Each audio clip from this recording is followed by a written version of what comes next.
नाशिक हादरले, स्वयंघोषित कॅप्टन खरात प्रकरणात एसआयटीची एंट्री, अर्जुन खरातची 2 तास कसून चौकशी। संपूर्ण राज्यात खळबळ उडवून देणाऱ्या स्वयंघोषित कॅप्टन अशोक खरात प्रकरणात आता धक्कादायक वळण आले असून या प्रकरणाची व्याप्ती कमालीची वाढली आहे। नाशिक पोलिसांनी स्थापन केलेल्या विशेष तपास पथकाने म्हणजेच एसआयटीने आता तपासाचा वेग प्रचंड वाढवला असून एसआयटी प्रमुख तेजस्विनी सातपुते यांनी स्वतः या तपासात लक्ष घातले आहे। त्यांनी अर्जुन खरात यांची तब्बल 2 तास कसून चौकशी केली असून या प्रदीर्घ चौकशीतून अनेक खळबळजनक खुलासे बाहेर येण्याची दाट शक्यता वर्तविली जात आहे।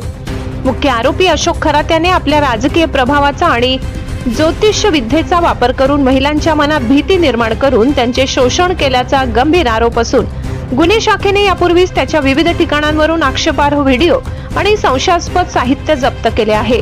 महिलांना गुंगीचे औषध देणे आणि त्यांच्या कुटुंबियांना धमकावून दबाव तंत्राचा वापर करणाऱ्या या रॅकेटमध्ये अजून कुणाकुणाचे सहभाग आहे त्याचा शोध आता एसआयटी घेत आहे।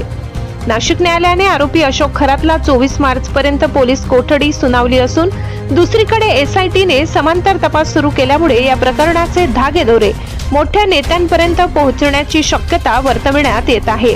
या कठोर कारवाईमुळे आरोपींचे आणि त्यांच्या समर्थकांचे धाबे दणाणले आहेत। ब्युरो रिपोर्ट नाशिक, सहसंपादक अनिल बोराडे।